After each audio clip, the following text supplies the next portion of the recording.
If poker feels hard, it may not be because your post-flop game is terrible.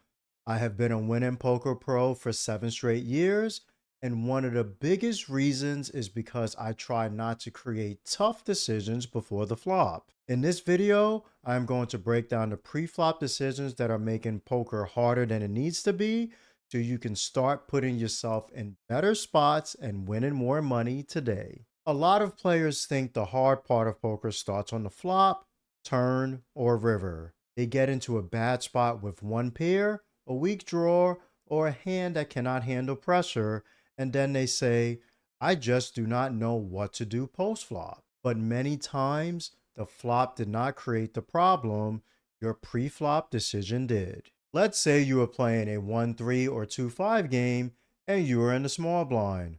A player in middle position opens, one person calls, and you look down at 8-5 suited. Some players see a suited hand and immediately start trying to justify it. They say, it is suited. They are bad players. If I hit a flush, I can win a big pot, or it's just a half a blind to call. Ultimately, they put in a call, go to the flop out of position, miss most boards, and now they are stuck. If the flop comes ace-7 deuce, they have nothing. If it comes 9-5-3, they have a weak pair. If it comes 10-6-4, they have a draw but still have to play the whole hand out of position against multiple players. This is where poker starts to feel hard. The issue is not that 8-5 suited can never make a good hand. Of course it can. Any two cards can make something if the board runs out perfect. The problem is how often this hand puts you in a weak, uncomfortable, low clarity spot. This is the first pre-flop decision you need to fix. Stop playing pretty hands that play badly out of position. Hands like 6-2 suited, 8-4 suited, Jack-2 suited, Queen-4 suited, and hands in that area look better than they really are. They are suited, so they feel playable, but they do not make strong top pairs. They do not dominate enough worse hands, and when they do make one pair, you are usually not excited to put the money in. Compare that to a hand like ace queen suited, king queen suited, pocket tens, or ace jack suited in a better position. These hands make stronger pairs, better kickers, stronger draws, and clearer value bets. You are not just hoping to smash the board. Now you are beginning with a hand that can win money in more ways. This is why pre-flop matters so much. You are not trying to see flops just because the hand looks interesting. You are trying to enter pots with hands that can continue cleanly and have a large amount of equity. If you keep putting yourself out of position with weak hands, you are going to keep facing turns and rivers where every option feels bad. When you call, you hate it. If you fold after the flop, it feels as if the table is pushing you around. When you bluff the hand on a later street, it seems you get called by better a lot. So the correction is simple. Before you call, ask yourself if this hand can make strong enough hands often enough from the position you are in. If the answer is no, fold it and move on. You are not being tight. You are avoiding a spot that was going to make the rest of the hand more difficult. If you want help making better pre-flop decisions before the hand gets difficult, grab my free guide, The Low Stakes Poker Blueprint, by scanning this QR code. It gives you the 100 rules I use to win for 7 straight years. You can also receive it by clicking the pinned comment in this video. Another spot that creates hard poker decisions is when players call pre-flop without thinking about what kind of range they are taking to the flop. This happens a lot with hands that look good enough but do not have a clear plan. A player opens from early position, someone calls, and you are in cutoff with king jack offsuit or queen jack offsuit. Instead of thinking through the spot, you just call because the hand looks playable. Then the button calls, one of the blinds come along too, and now you are in a multi-way pot with a hand that can easily make top pair and still be in trouble. If the flop comes queen-7 deuce and you have queen jack, are you happy? Some players are, but they should not be too comfortable. The early position opener can have ace queen, king queen, pocket aces, kings, and even some sets. The other callers can also have hands that make top pair with better kickers and sets as well. This is where the bad preflop call starts charging you money. You do not call with a hand that wants to play a huge pot. You called with a hand that makes a decent pair and then gets confused when money starts going in. The same thing happens when players cold call 3 bets.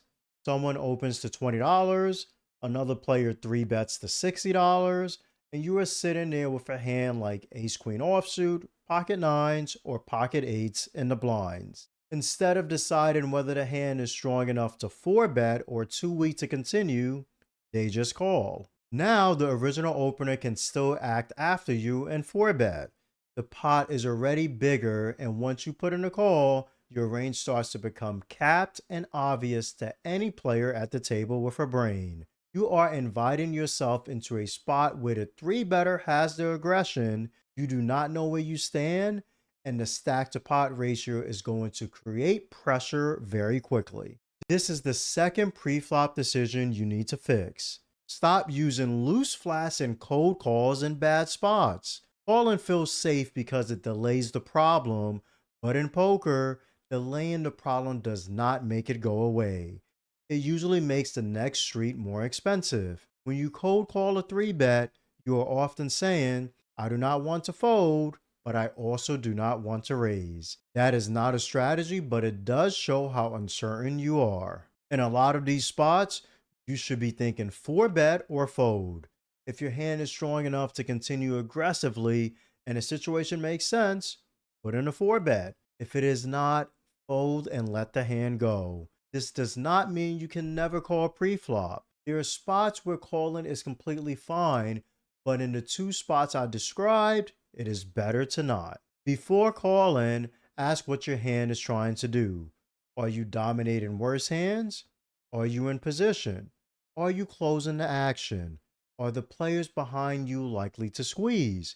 If you cannot answer those questions, the call is probably the problem. The blunt rule is this: if you do not know how the hand makes money after calling, then calling is not the answer. The next spot is a little different because sometimes the preflop decision is not the raise itself. It is raising without knowing what happens next. Let's say you are playing 2-5 and a player opens from middle position. You are on the button with ace king offsuit and decide to 3-bet. This is a hand we are going to 3-bet a lot, and there is nothing wrong with that. The issue starts when players make the 3-bet and have no plan for the flop. The opener calls and the flop comes queen 7 deuce rainbow. Some players get here and freeze. They know they 3-bet pre-flop, but now they missed. They start thinking, I only have ace high.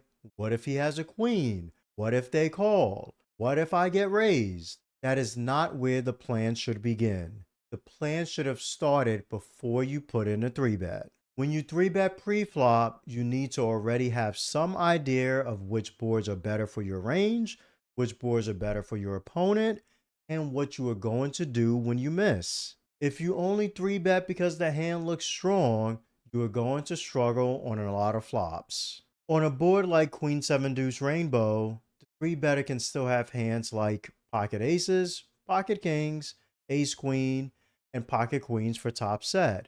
This can be a board where a continuation bet makes sense. Now, if the board comes 9, 8, 7, 2 hearts, and you have no heart in your hand, this is a very different situation. This board connects with more calling hands, and you need to be more careful. This is the third pre-flop decision you need to fix.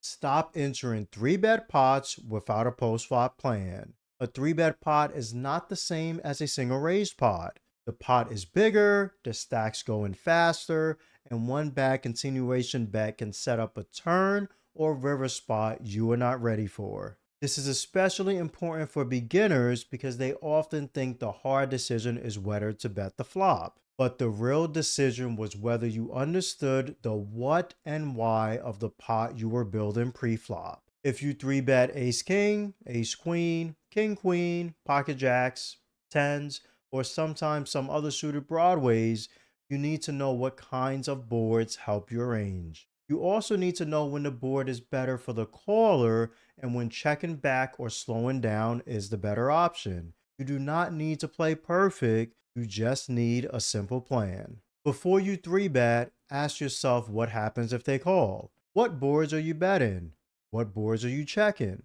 What hands are you happy to get paid by? What turns are good for you if they call the flop? If you never think about these in advance, you are going to feel confused once the dealer puts out the flop.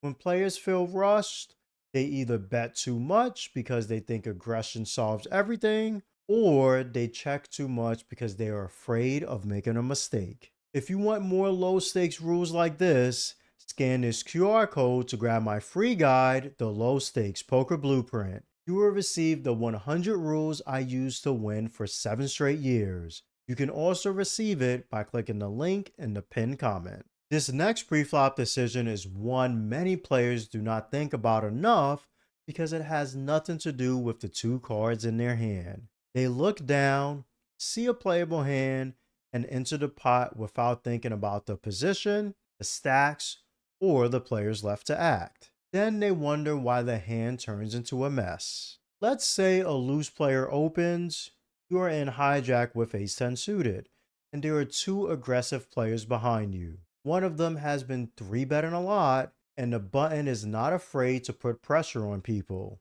Some players call anyway because ace 10 suited looks strong enough. Then cut off 3-bets, button calls, and now you are stuck. You either fold and feel like you wasted money, or you call and enter a bloated pot out of position against players who can make your life difficult. The hand looked playable by itself, however, you need to take into consideration all the other factors around you. This is where a lot of low stakes players get trapped. A hand is not just good or bad, also depends on your position, stack depth, who is behind you, who opened, and any other action that occurred. This is the fourth preflop decision you need to fix. Stop entering pots without looking at the full table. If there are aggressive players behind you, you cannot call the same hands you would call at a passive table. If you see some of your opponents are playing short stacked, you cannot play speculative hands the same way you would when deeper. If you are out of position, your hand needs to be stronger because you are going to make decisions first on every street instead of being last to act. This is why poker feels hard for so many players. They think they are making one preflop decision, but they are really choosing the entire shape of the hand. Calling with a hand like 7-6 suited on the button against a bad player can be fine. Calling with 7-6 suited in middle position against an early position raise with aggressive players behind is a completely different situation. Pocket fives can be great when stacks are deep and you are in position against a player who will pay you when you hit a set. Pocket fives can also become a problem when stacks are too shallow, the opener is tight, and you are going to miss the flop most of the time. Even strong hands can change. Ace Jack suited can be a great 3-bet in one spot and a fold in another. King Queen suited can be strong in position, but become uncomfortable when the action is crazy and you are dominated by the hands putting in money. This is not about being scared. It is about understanding what the preflop decision is creating. Before you enter the pot, look around the table and ask these questions. Who is left to act? Who can squeeze? Who calls too much? Who is short stacked? Who is deep enough to make your hand worth playing? Are you going to be in position or out of position? If you skip these questions, you are going to keep blaming post flop when the problem started way before then. The fix is simple so poker does not feel hard, and this is what I want you to use before you put money in pre-flop. First, look at the hand quality. Is this a hand that makes strong pairs, strong draws, and clear value bets, or is it just suited and pretty? Second, look at your position. Are you going to be in position, or are you signing up to be out of position to multiple opponents? Next, look at stack depth. Are stacks deep enough for certain hands, or are you about to call with a hand that does not have enough room to get paid? Fourth, look at who is left to act. If aggressive players are behind you, your call is not as cheap as it looks. Also, look at the kind of pot you are creating. Are you creating a heads up pot you can play well, or a multi way, capped, awkward spot where you are already unsure what to do? Do not wait until the turn to realize your hand cannot handle pressure, or wait until the river to wonder why your top pair is no good. Also, do not wait until you are facing a 3-bet to realize your call pre-flop had no plan. You will still face tough spots sometimes, but now you will face fewer spots where every option feels bad because you put yourself there with a horrible decision pre-flop. Most low stakes poker players think they need to get better at solving hard spots, but a lot of the time, the best thing they can do is stop creating so many of them before the flop. Beginners lose at live poker until they learn these 3 rules. Learn how to win at any poker game by watching this next video.